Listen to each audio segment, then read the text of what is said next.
Hello again, friends. It's November 29th. Time for some in other news that you probably have not heard of. The other news that has me pretty excited, actually, is a couple different news stories. One in Burma, one in China, both related. One involves the U.S. Secretary of State Hillary Clinton. Yes!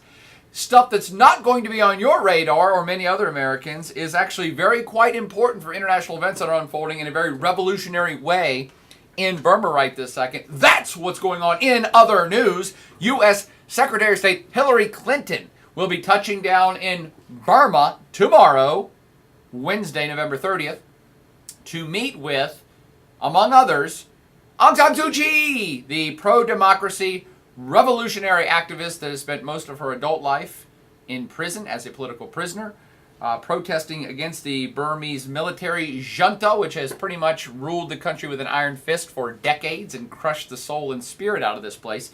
But that's why I'm saying these are revolutionary times all of a sudden in Burma, because things are changing, and they're changing faster than anyone could expect or predict or even accept, quite frankly. I was just talking to some Burmese students just a little while ago, true story, who say that, yeah, we don't believe that the things that are going on, you can't believe it. The military has pretended in the past that they were going to liberalize and open up, and then they've crushed everybody down again. And I agree, it's entirely possible. But there's a whole lot of things happening simultaneously right this second that make it appear that democracy is imminent now in Burma, the first time for 50 or 60 years. It's been a long, long, bad haul for modern Burma. Now, the stories in particular have kind of a critical essence to those in world regional geography here at Virginia Tech, because our class was actually supposed to live Skype with Aung San Suu Kyi tomorrow, Wednesday, and it got preempted because of this meeting that Aung San Suu Kyi and her peeps are going to be having with Hillary Clinton. And that's the first big the news story, is that this meeting will be the first time that a U.S. Secretary of State or any top diplomat has been in Burma for over 50 years, because the U.S., of course, has despised this military junta that's crushed the soul and spirit out of Burma and imprisoned all of these pro-democracy activists, including Aung San Suu Kyi, but hundreds, if not thousands of others. So we've had an embargo. Most of the West, Team West, has had a full embargo against Burma. And most other countries on planet Earth that don't have a whole lot of dealings with Burma, they're kind of like North Korea in that they've been isolated intentionally. The Burma has controlled pretty much everything, the press, freedom of movement, the whole government, the whole economy. And they've quite frankly sucked at it, which is why perhaps that things are changing right this second. Burma's only friend in the past pretty much decades has been China. China has been their kind of big brother who's oversaw things and kind of made sure that the world didn't mess with Burma, that the United Nations didn't pass any sanctions against Burma, that they, United Nations peacekeeping forces weren't allowed to go into Burma. China has always prevented all that. And that's a side story that's also going on in other news that I'll get to in just a second. But let me get back to Burma. This is a kind of spectacular thing that's occurring, that I don't even mind that our great event to Skype with Aung San Suu Kyi would get canceled, because these are much bigger things than just attention that our class would get. And no one is quite sure why things are happening so quickly. Again, as some Burmese students have pointed out, and I concur, the military has in the past pretended like they're going to open up the system because they get so much bad press in the world, because everybody kind of hates them and says they're terrible people, and it's a military dictatorship and everybody knows it, and who wants to be labeled that? So in times past, they pretended like they're going to hold elections, they pretended like they're going to let out political prisoners, and they kind of do a little then smash it shut again. But this is different. And what do I mean by different? Well, the situation is just terribly different right this second in Burma than it was even a year ago, much less 20 years ago. And what's different is that the military junta did allow for this fake election. And let's be honest, it was fake. This fake election went forward, I don't know, was it like 6 months ago, a year ago, where they said, okay, no, we're going to move to a democracy. We're going to allow people to vote. But they stacked the deck. Who knows? Everyone in the world said this was not a free or fair election. But it went forward. And they do have people in the government who, some of them are not military folks who are in charge of running the government. but also the main kind of president dude who got elected, who was in the military at the time. Tien Sen is his name. He got elected as president. Again, it was all a front. But then he walked away from the military and said, okay, I'm retiring from the military to run the country. Again, it's all an insider job. Nobody at the time, I was like, this is all BS. This is not a real election. It's not a democracy. It's fake. But they did it. They did it. And so they now have a process in place, whereas they have this government who is, even though it's mostly military and ex-military people, is running this country. So for the first time, for a long time, they actually have something in place that is a government that's not exactly the military.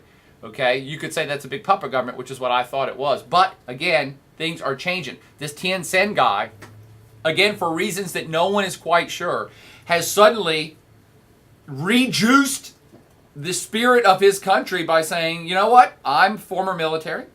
I actually helped crush, as a military person, I was part of the military junta and helped crush this country for all these years. But suddenly, he's been born again or saved or has seen the light or something, because this guy, Tien Sen, the president, is allowing a whole bunch of stuff to go forward now, which is liberalizing. The doors getting cracked on democracy and opening up this country. And the thing about cracked doors is sometimes people are going to kick it through and get through. And it looks like the situation's in play for that to happen. Because what has happened since this guy has taken office, again, just in the last 6 months, they actually have legalized workers' unions. Those were always off bounds. China doesn't even have that legal. So they said, no, workers can unify and demand rights and higher wages and stuff. They're letting that happen. They actually have opened up their internet. This is a full-on military dictatorship 2 years ago. They controlled every, ounce of bandwidth that ran every ounce of information that was perpetrated or pushed through the country. The military controlled it all, extremely heavy-handed, more than even the Chinese. And they have since liberalized that. In the last 6 months, they're like, nope, the internet's open, we don't care, go. And it's like, what? Okay, that, again, I'm setting the stage for what's new and looking good for democracy to actually flourish here. On top of that, they are redoing their entire banking and finance system. Quite frankly, redoing is perhaps too strong a term. They didn't have one before. The country's been so backwards and so isolated and so embargoed against by the West that they don't have ATM machines. They don't really have credit cards. And so they're redoing their whole financial system to allow for that. And again, no one is exactly sure why this Tien Sen and the rest of the government is allowing this to happen, but it's happening extremely fast. And there are hints, by the way, the speculation that I've read is that this Tien Sen guy has realized, hey, we destroyed this country for 30 years and we could continue. The military could continue to control things for as long as they want. They have all the guns. But this Tien Sen guy apparently saw the light and realized we will continue to be impoverished and poor and backwards unless we open up and liberalize to the world. And to do that, we're going to have to not embrace the West, but open up more. And to do that, and open up more and be accepted to be able to do business with the West. And to do that, we're going to have to liberalize up politically and allow these political parties and this democracy to actually flourish. And that brings me to the last thing that's brand new, that's been the game changer just in the last 2 weeks. This group who's running Burma now has said, yes, we're actually going to start freeing political prisoners. And most important to our Aung San Suu Kyi story, we're going to allow Aung San Suu Kyi's political party to run for office. They were not going to allow that to happen in the future elections. And I'm pretty sure that specifically she was banned for life from running for office. And I believe that restriction has also been lifted. Bam! So suddenly, again, we've been following these events in our class because we were trying to Skype with this Nobel Peace Prize awesome woman. And lo and behold, just in the last 7 days, it's been the reins have been pulled off. And they've been, basically, the political party and Aung San Suu Kyi herself have newfound life of, you can run for office, you can do it. And so they're putting their political machine in overdrive right now. And these are personal communications I've been getting via email by people over there saying, yes, sorry, we want to Skype with you guys, but we're really busy because now it's game on. Because now we're going all over the country touring, doing a full-on political campaign route. Because we're going to be in the elections and we didn't think we were, and she's going to be in the elections, and she didn't think that was going to happen. It's just a revolutionary time. Now back to in other news, Hillary Clinton, in a titanic big game changer, has said, I'm coming to visit. It appears to the United States is taking the view that this democratic change is real, that the former military junta, which still does control the ropes, let's be honest, is making a true and honest and open concerted effort to let this country turn into a democracy, let people have a voice, to open it up politically, which is also going to open it up economically. This is the first time for 5 decades the United States has even believed this group enough to say, okay, then we're going to send in a diplomat. Again, Secretary of State's not even the top diplomat. A U.S. president hasn't been to this country, maybe ever, as far as I know. No one at this level of the U.S. government has even bothered to speak face-to-face with anybody in the military or the Burmese government for 5 decades. That changes tomorrow. Hillary Clinton will be there as a huge vote of support for what Burma is doing, what the government is doing. But she's also going to meet face-to-face with Aung San Suu Kyi. And again, here's why I think that this is actually happening now. Because this is a woman that the military government has had in prison for most of the last 20 years. They've been terrified of this woman. They didn't want her out there. Why they never killed her still mystifies me. No one knows. But to not only allow her to be free, then allow her to run for public office, then allow her to meet with U.S. Secretary of State Hillary Clinton. I mean, these are gigantic, titanic events that are rolling very quickly all of a sudden right here in, November, December of 2011. This place is reinventing itself radically, exponentially fast. Again, should we have a little pause for thought here? Yes, the military junta could easily tomorrow walk in and slam the door back shut again, destroy everybody, put her back in prison. They have the power to do that. But like never before, it looks increasingly like they're not going to do that. And that's what's so exciting about this in other news story about Hillary Clinton visiting. Okay, that's the exciting thing on that front. Crazy, wild new things happening. The U.S. embargo against this country could be lifted exceptionally fast if they go forward and Aung San Suu Kyi actually runs for office. I can tell you this. The U.S. is basically hanging its entire hat on this on Aung San Suu Kyi. They're taking their cues from her. They're seeing what happens to Aung San Suu Kyi is what they are. Whatever happens to her will affect U.S. policy that second that it happens. Meaning, if they allow her to run for office, the U.S. is going to open up to Burma a little bit more. If she wins, the U.S. is going to open up a little bit more. If she actually takes office as the president of Burma, I can assure you, 24 hours later, the U.S. will completely ditch 100% of their embargo against Burma and rush to embrace them financially, politically, economically, and trade as much as possible to open them up even further. Now, having said that, in other news, at the same time, China invited one of the top Burmese military guys to come pay a visit in Beijing. And that top military guy, and it doesn't matter what his name is, I don't care. He's of no consequence. He's just one of many pawns in the upper military junta. However, the dude he met with, I think, is also important enough to point out. And the military guy from Burma went to Beijing not to meet Hu Jintao and not to meet Wen Jiabao, but to meet another Chinese cat whose name is Xi Jinping. Xi Jinping. And Xi Jinping is important because he's the vice president of China, who, quite frankly, as the vice president of China, doesn't have a whole lot of power, a whole lot of responsibility. It's actually very similar to the vice presidency position in the United States. It's like, yeah, they have one. What do they do? Who knows? Who cares? Here's why you should care about Xi Jinping, though. He's definitely going to be the next president of China. Hu Jintao and Wen Jiabao will be stepping down in 2012. Xi Jinping is the extremely likely guy who will be filling Hu Jintao's shoes. So I really like this in other news story because it shows that this guy is kind of stepping up to take over foreign relations already. He is going to be the one who probably increasingly, pay attention to this, will be meeting with other heads of state and important people around the world as he starts to get involved into his future position as the head of China. So that's one angle that I'll come back to for another podcast at another time. What's more funny about it, though, of course, is that 24 hours before the United States top diplomat goes to Burma, China pulls in a military guy from Burma and says, hey, little buddy, who's your buddy? Who's your friend? It's China. All right, hey, don't forget about China. We've been big brother to you for a long time now. and we have strong military relations with you, and we've protected you, and we do most of the business with you. China does, I don't know, I'm going to say probably 50 or 75% of the Burmese economy probably is exports to China right now. And China and India are the only ones who really buy a lot of stuff from Burma. Everybody else has an embargo against them. So China is in there influencing them because China no happy about Burma turning into a democracy. China no happy about Burma perhaps getting in bed with and establishing strong relations with the United States. Quite frankly, this is a huge coup to be happening at this exact juncture in history. Because, you know, China's been growing in power.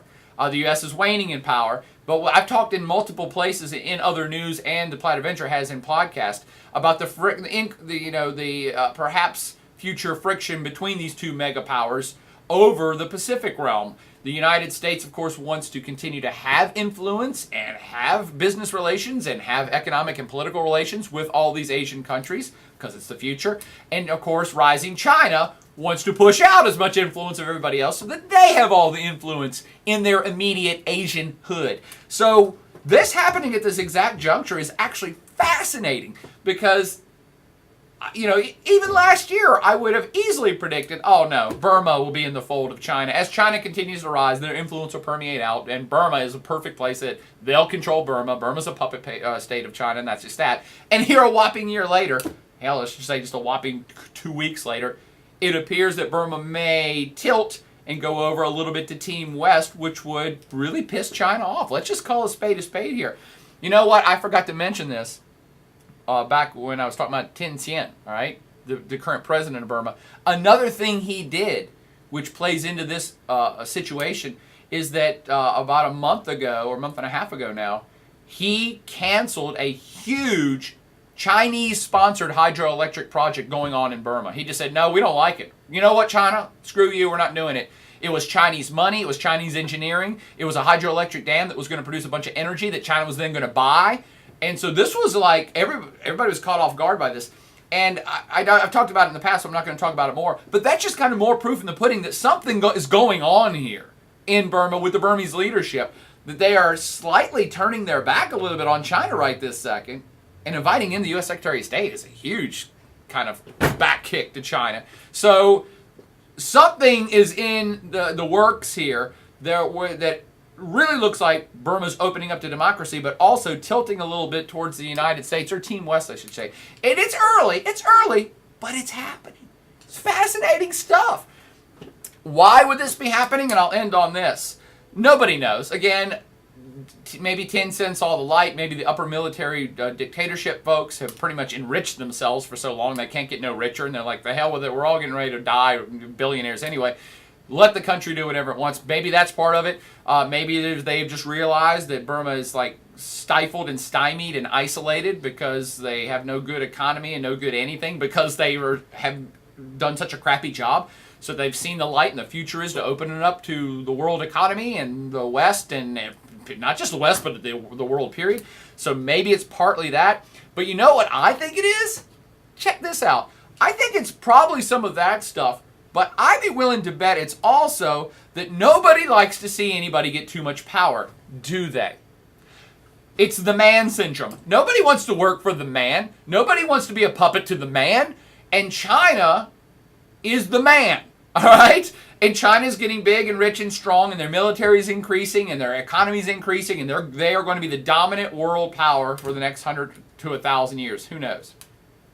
And I think what you see going on here is Burma, and even the military folks who have had a strong military relationship with China, are starting to look around saying, hey, hold on, China getting too big. China getting too powerful. We should probably maybe step up a little bit and isolate ourselves, not isolate, but get a little distance between us and China. The Burmese military is 100% reliant on China right now, period. In other words, they're a Chinese puppet. If China wants to make them dance, those Burmese military guys will dance. And I think they're starting to realize that. That, you know what? We ourselves are kind of mostly reliant on China, and therefore could be puppets of China. And our whole country is. And you know what? Even as badass as some of these military people have been for all these decades, maybe that leaves a bad taste in their mouth, as it should, by the way. So I think what you're seeing is China's rise is now starting to scare Scares too strong a word, is starting to worry even some of its closest allies / puppet states like Burma, who are saying, hey, we should open up to other powers. We should open up to other economic forces. We could probably make a lot more money if we had China and India and the United States bidding for our natural resources that everybody wants instead of just giving them all to China. And that's a good point. But I think the kind of distancing themselves a little bit from all-powerful China probably is in the psyche of a lot of the folks who've been running Burma for all these years, too. Just an assessment, just a hypothesis, just an analysis. And that's what I got going on in other news. Revolutionary change happening in Burma extremely fast, right this second, totally unpredictable, that's got all relationships in this hood up in the air. Is Burma going to be a friend of the Team West in the United States soon? Who knows? We'll stay tuned and find out.